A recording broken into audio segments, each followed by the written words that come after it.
ये कहानी है उस अविश्वास की जिसने एक सुखी परिवार को तोड़ दिया।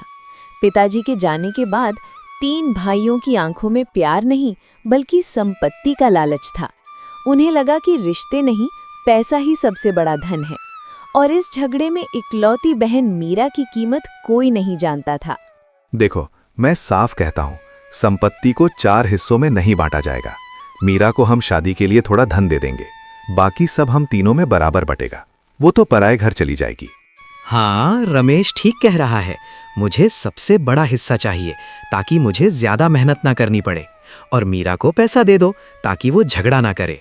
भैया, मीरा हमारी बहन है, उसका भी हक है। और हम चारों को अलग क्यों होना है? चुप रहो विमल, तुम बच्चों जैसी बात करते हो। ये व्यापार है। अगर मीरा को इतना ही हक चाहिए तो वो जाए और बाजार में अकेले मेहनत करे। ठीक है भैया, मुझे कुछ नहीं चाहिए।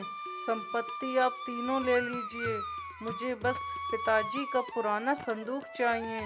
वह यादगार मेरे लिए सबसे बड़ा खजाना है। तीनों भाई खुश हो जाते हैं क्योंकि उन्हें लगा कि मीरा ने आसानी से संपत्ति छोड़ दी। वे झट से संपत्ति बांट लेते हैं। रमेश सबसे बड़ा हिस्सा लेता है और दिनेश तथा विमल बाकी का हिस्सा लेते हैं। मीरा पिताजी के पुराने संदूक को लेकर एक टूटे हुए कमरे में जाती है। संदूक खोलते ही वो देखती है कि उसमें धन नहीं बल्कि 8 टुकड़ों में बटा हुआ एक चमकीला जादुई पत्थर रखा है, जिसके साथ 4 रंगीन धागे थे। ओह, ये क्या? 8 टुकड़ों में बटा हुआ पत्थर, ये 4 धागे। पिताजी ने इन्हें खजाना क्यों कहा? ये तो टूटा हुआ है। ये पत्थर जादुई था।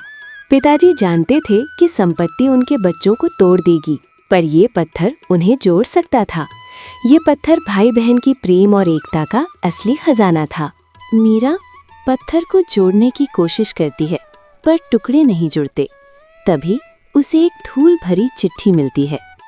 मेरी प्यारी बेटी मीना, खजाना इन टुकड़ों में नहीं बल्कि इन्हें जोड़ने में है। ये पत्थर तब तक नहीं जुड़ेगा जब तक तुम चारों एक निस्वार्थ त्याग ना करो। इस त्याग की चाबी अविश्वास नहीं बल्कि प्रेम है। मीरा समझ जाती है कि पिताजी ने उन्हें संपत्ति नहीं बल्कि सबक दिया था। 1 महीना बीत गया। तीनों भाई अलग अलग दुकान खोलकर संघर्ष कर रहे थे। रमेश का घमंड उसे अकेला कर रहा था, दिनेश का आलस्य उसे घाटा दे रहा था और विमल कमजोर पड़ रहा था। तीनों एक दूसरे को देखकर भी अनदेखा करते थे। अरे रमेश बाबू, क्या हुआ? भाई दिनेश की दुकान पर ज्यादा भीड़ है, आपकी दुकान खाली क्यों है? भाई से झगड़ा करोगे तो धन भाग जाएगा। चुप रहो सेठ, मुझे किसी की जरूरत नहीं है, मैं अकेले कमाऊंगा। तभी मीरा वहां आती है। वो सूखी घास बेचकर छोटा मोटा काम कर रही थी। मेरे भाई अकेले हैं, वे दुखी हैं। मुझे कुछ करना होगा। मुझे सबसे बड़ा त्याग करना होगा। तीनों भाई रमेश, दिनेश और विमल अलग अलग अपने दुकानों पर संघर्ष कर रहे थे। तभी सेठ दयाराम अपने गुंडों के साथ आता है। तीनों भाइयों ने शुरुआत में सेठ से अलग अलग कर्ज लिया था। रमेश, तुमने किस्त नहीं चुकाई।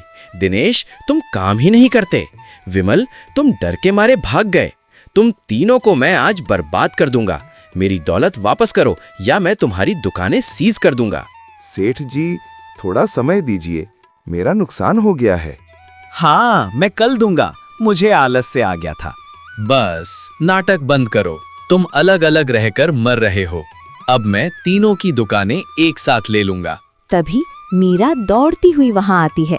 वो देखती है कि तीनों भाई संकट में हैं। मीरा बिना सोचे अपनी सोने की चूड़ी निकालती है, जो उसकी शादी के लिए इकलौती चीज बची थी। सेठ जी रुकिए, ये लीजिए मेरे सोने की चूड़ी। इसे बेचकर तीनों का कर्जा चुका दीजिए। मेरे भाई ईमानदार हैं, वे कल से मिलकर काम करेंगे और आपका कर्ज मेहनत से चुकाएंगे। क्या तुम अपनी शादी की इकलौती चीज तीनों भाइयों के लिए त्याग कर रही हो? कमाल है। ठीक है, मैं ये चूड़ी लेता हूँ, पर याद रखना 1 हफ्ते में बाकी कर्ज चाहिए। सेठ दयाराम चूड़ी लेकर चला जाता है। तीनों भाई स्थिर खड़े रह जाते हैं। उनकी आंखों में घमंड नहीं बल्कि शर्म और अपराध था। मीरा, तुमने ये क्या किया? हमने तुम्हें पराया समझा और तुमने हमारी खुदगर्जी के लिए अपनी आखिरी पूंजी त्याग दी। हम कितने मूर्ख थे। हम दौलत के लिए झगड़ रहे थे, जबकि असली दौलत तुम हो। हम आलस्य और लालच में अंधे थे, तुमने हमें बचा लिया। दीदी, तुम सिर्फ बहन नहीं हो, तुम हमारा बंधन हो। तीनों भाई रोते हुए मीरा को गले लगा लेते हैं। तभी पुरानी बूढ़ी मौसी वहां आती हैं। हाँ, अब तुम इंसान बने हो। तुम्हारे पिताजी ने कहा था, खजाना इन टुकड़ों को जोड़ने में है। त्याग की परीक्षा पूरी हुई।